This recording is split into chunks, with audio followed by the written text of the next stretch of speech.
Well, there have been heartbreaking scenes in North Bundaberg as residents were allowed to return to their homes for the first time since the flood. They knew it would be tough, still it came as a shock. Carly Waters is there. Carly, how did they cope?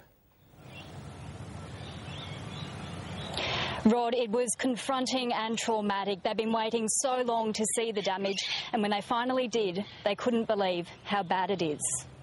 The hardest, heartbreaking walk over the bridge to North Bundaberg. They didn't know how their homes would look or whether they still had one. This is what they were confronted with: devastation and despair. I haven't seen devastation like this since Vietnam. The scale of damage is just enormous. Horrific.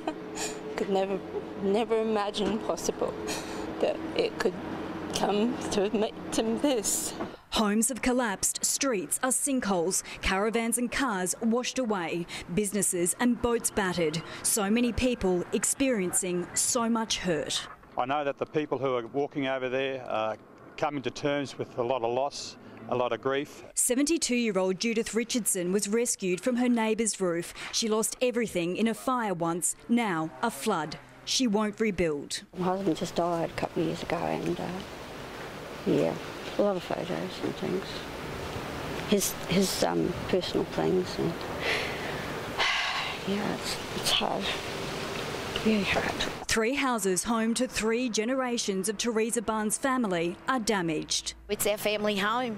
Mum and Dad moved in 1965. Her dog was found alive, hiding hope in stories of heartache. There's a very solid counselling model in place to support people. Up to 30 homes may have to be demolished. I don't think we can live here for quite a while. It's just unlivable. George Deppening's art studio has been destroyed. We've just got to start again and clean up.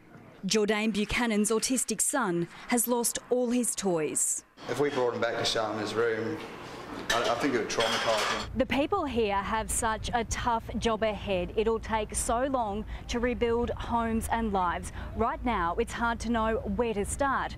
They need all the help they can get. It's coming. The Army and Mud Army have moved in. Today is a real turning point. It's a real turning point in Bundaberg to really assess. Oh, I don't think anything can prepare you really. It's just, you know, gobsmacking. It's hot, heavy, hard work.